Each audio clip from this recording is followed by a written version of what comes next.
Hello மக்களே, அது 1944 வருஷம் கேரளாவில் இருக்கிற டிராவன்கோர் ஃபெடரல் பேங்க் அப்படின்ற வங்கி திவாலாகும் நிலைமையில இருக்கு.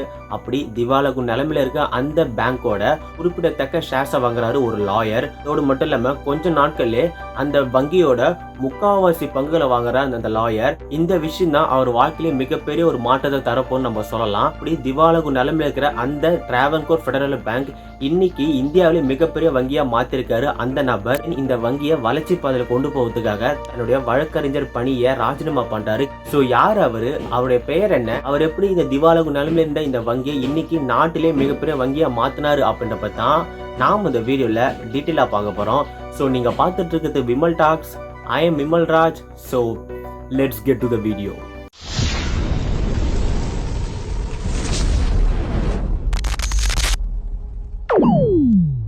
அது 1917 வருஷம் கேரளால ஒரு விவசாயிக்கு மகனா பிறக்கிறவர் தான் குலங்கர பவுலோ ஹார்மிஸ். அதாவது எல்லாருமே இவரை கேபி ஹார்மிஸ் அப்படின்னு அழைப்பாங்க.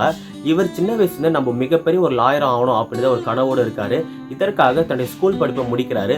ஸ்கூல் படிப்பை முடிச்ச கையோட காலேஜ்ல லாயர் டிகிரி எடுத்து படிக்கிறாரு.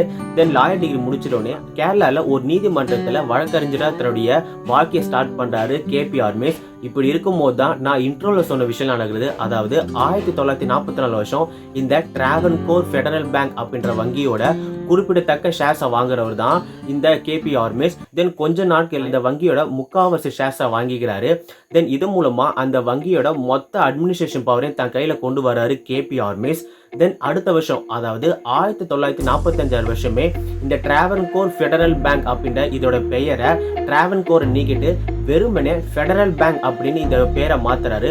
அது மட்டும் இல்லாம இந்த வங்கியோட ஹெட் குவார்டர்ஸ் அதாவது தலைமையகத்தை நீடும்பூர்ல இருந்து கேரளால இருக்கிற ஆலவூர் அப்படின்ற ஒரு இடத்துக்குமே மாத்துறாரு கேபி ஹார்மிஸ். இப்படி இருக்கும்போது தான் கேரளால இந்த சிட் ஃபண்ட் அப்படின்ற ஒரு விஷயம் மிகவும் பிரபலமா இருக்கு. சிட் ஃபண்டை பத்தி உங்களுக்கு தெரியும் நான் நம்புறேன். ஸோ இந்த சிட் ஃபண்ட் திட்டத்தை நம்முடைய பேங்க்ல கொண்டு வரணும் அப்படின்ற ஒரு ஆர்வம் மட்டும் கேபி ஹார்மிஸ் இருக்கு. இதற்காக 1949 வருஷம் இந்த வங்கிக்கு லைசன்ஸ் வாங்குறாரு கேபி ஹார்மிஸ். தென் இந்த சிட் ஃபண்ட் அப்படின்ற ஒரு ஸ்கீமுமே தன்னுடைய வங்கியில அறிமுகப்படுத்துறாரு. இந்த திட்டத்தை எதுக்கு அறிமுகப்படுத்துறாரு அப்படின்னா விவசாயிகளுக்கு சீக்கிரமா லோன் கிடைக்கிறதுக்கும், ஆல்சோ விவசாயிகளுக்கு ஏதாவது பண உதவி தேவைப்பட்டா கூட சீக்கிரமா இந்த திட்டத்து மூலம் வழங்கலாம். ஸோ இதுதான் இந்த சிட் ஃபண்ட் அப்படின்ற ஒரு திட்டத்தோட முக்கியமான அம்சமா கருதப்படுகிறது. தென் இப்படி இருக்கும்போது தான் அதே டைம்ல கேரளால பல வங்கிகள் திவாலாகும் நிலைமையில இருக்கு. அதன்படி கேரளால ஒரு குறிப்பிடத்தக்க 5 திவாலாகும் நிலைமையில இருக்கிற ஒரு 5 வங்கியை தேர்ந்தெடுத்து வாங்குறாரு கேபி ஹார்மிஸ். அதன்படி சாலக்குடி வங்கி, கொச்சின் யூனியன் வங்கி, மார்த்தாண்டம் வங்கி, புனித ஜார்ஜ் யூனியன் வங்கி, அலப்பி வங்கி அப்படின்னு கிட்டத்தட்ட ஒரு 5 திவாலாகு நிலைமையில இருக்கிற வங்கியை வாங்குறாரு கேபி ஹார்மிஸ். ஸோ இப்படியே போகுது. 1970 காலகட்டத்தில் இந்த ஃபெடரல் பேங்க் கமர்ஷியல் வங்கியா மாறுது. அதுல இருந்து இந்த வங்கி வீழ்ச்சி என்பதே கிடையாது, ஒரே வளர்ச்சி தான். தென் 7 வருஷம் கழிச்சு அதாவது 1977 காலகட்டத்துக்குள்ள இந்தியா முழுக்க 277 கிளைகள் அதாவது 277 பிரான்ச் இன்ட்ரோடியூஸ் பண்றாரு கேபி ஹார்மிஸ். ஆல்சோ பட் இன்னைக்கு கிட்டத்தட்ட ஒரு 1400க்கும் மேற்பட்ட பிரான்ச்சஸ் இருக்கு இந்த ஃபெடரல் பேங்குக்கு. ஸோ இப்படி திவாலாகு நிலைமையிலேருந்து ஒரு வங்கியை இன்னைக்கு மிகப்பெரிய வங்கியா மாத்தின கேபி ஹார்மிஸ் ஜனவரி 24, 1988 காலகட்டத்தில் இந்த உலகத்தை விட்டு பிரிகிறாரு. ஸோ இதைத்தான் நான் ஒரு ஷேர் பண்ண விரும்பினேன். இந்த ஃபெடரல் பேங்க் இன்னைக்கு நமக்கு எல்லாமே தெரிய காரணமே இந்த கேபி ஹார்மிஸ் அப்படின்றவர் தான். இவர் மட்டும் அந்த விஷயத்தை செய்யல அப்படின்னா இன்னைக்கு அந்த ஃபெடரல் பேங்க்ன்றது அப்பவே பார்த்தா காணாம போயிட்டு இருக்கோம். இன்னைக்கு இந்த ஃபெடரல் பேங்கோட மதிப்பு 10,000 கோடி அளவுக்கு இருக்கு. இதுக்கு எல்லாமே முக்கிய காரணமே கேபி ஹார்மிஸ் அப்படின்ற ஒரு பர்சன் தான். ஸோ இதைத்தான் நான் உங்ககிட்ட ஷேர் பண்ண விரும்பினேன்.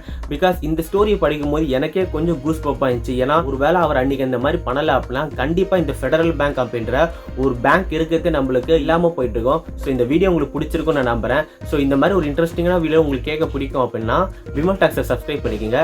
So that's all about the video. So bye.